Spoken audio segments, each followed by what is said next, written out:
The Universal Declaration of Human Rights clearly states that the family is the basic unit of society and as such is entitled to protection, to support from the state and from the society.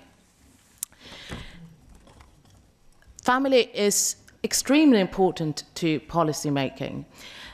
Only yesterday, the British Minister for Welfare stated in an article in The Telegraph that family breakdown could cost taxpayers in the United Kingdom £46 billion. £46 billion. This shows that family is a huge challenge for policymakers from the economic point of view, but not only from the economic point of view, also from the social point of view. And the family is in fact anterior to the state, just as the manifesto points out. And as such, the family is actually the unit in society that gives its voice to those who are elected to represent the family. This is what will happen at the European elections. 2014 is not only the year for the European elections, but it is also the 20th anniversary of the International Year of the Family. And there are many events taking place this year to highlight the importance of family. Now, what can the European Union really do? As you may know, the European Union does not have a direct competency on family matters. But still, all the decisions taken by the European Union have a direct impact on the daily life of families across Europe. So there is a very important link. And it is our belief that families can expect more from the European Union in two regards. Families can expect that the European Union mainstreams all the political decisions with regard to the family, to its needs for support and protection. And this is not only an idea promoted by our organization, but it is also highlighted in an opinion presented by the European Economic and Social Committee in May 2011 on family policy and demographic change.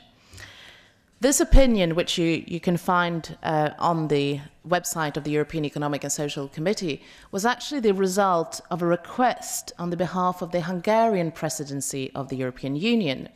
Hungary has a very difficult demographic situation, which is also the case of many of the European member states. And they wanted to see how family policy can help to create better balance for families in everyday life, so that families can have the number of children they wish to have. There is no country, no member state in the European Union that has a birth rate which is high enough to renew the population. And this is a huge problem for Europe. The European Commission is very concerned with this, and there was only this past month of May a demography summit at the European Commission where Commissioner Andor, in charge of social affairs, spoke, and he clearly said that young Europeans today are facing multiple challenges. They are facing youth unemployment. They are facing the difficulty to create the conditions for themselves to establish a family. And therefore, childbearing is postponed, relationships are postponed. And this is an enormous challenge to the European Union. So what can be done? Families need three things: time together, they need adequate services, and they do need as well adequate incomes. If we were to start with the first thing, time, the European Union has two directives that has a direct impact on family life, and that is the Working Time Directive. And here there is something which the ECPM can clearly promote, which is the idea of Sunday rest, a common day for rest for every family and for society as a whole. There is also a directive on maternity leave. There is a minimum standard in the European Union of maternity leave, which is 16 weeks currently. This minimum standard could be increased so as to allow mothers to stay at home with their children for a longer period of time. In several EU member states, this is the minimum standard which is applied, whereas other countries have longer standards. There is also the issue of decent income. How come that the European Union is only promoting the idea that people should join the labour market without taking into account the fact that they all have other needs, and in particular with regard to their family responsibilities? The European Social Charter, in its article, I think 24, stipulates that workers who have family responsibilities, parental responsibilities, are entitled to working arrangements that allow them to fulfill their mission and duty as a mother or a father. And all the EU member states have signed and ratified the European Social Charter. And then income. The issue of income is not only economic, but it's a matter of dignity. Families should be able to live from what they earn. But that also implies that we need to recognize the invisible work done within the home and done also within the volunteering area. The OECD presented a report in 2011 called Working, Cooking and Volunteering, Unpaid Work Around the World. Now, it states that in the OECD countries, the unpaid and invisible work amounts to between 20 and 25% of the GDP. There's a huge potential which can be promoted. And I believe that the manifesto presented today links with many of these issues and could help to promote a new alternative for families within the European Union, and at the same time respecting the principle of subsidiarity. Family policy as such is not a matter to be dealt with in the European Union. And as I said, I would be very short.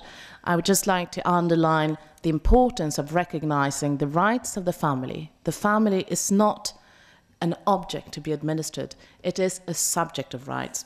And you will find, I brought some of these. This is the Charter of the Rights of the Family, where you can find some ideas that we already presented in the Council of Europe last October with the support of ECPF. And the family has the right to exist and progress as a family. Recently, this House debated and voted on a report which has already been discussed this morning, which is the Estrella report. This report was very, very interesting in terms of how parents are regarded by the European institutions. When it came to the issue of sexuality education, parents were described in this report as stakeholders among others. Whereas parents are the first and primary educators of their children. They are entitled and have the right to choose the education of their children, according to Article 26.3 of the Universal Declaration of Human Rights.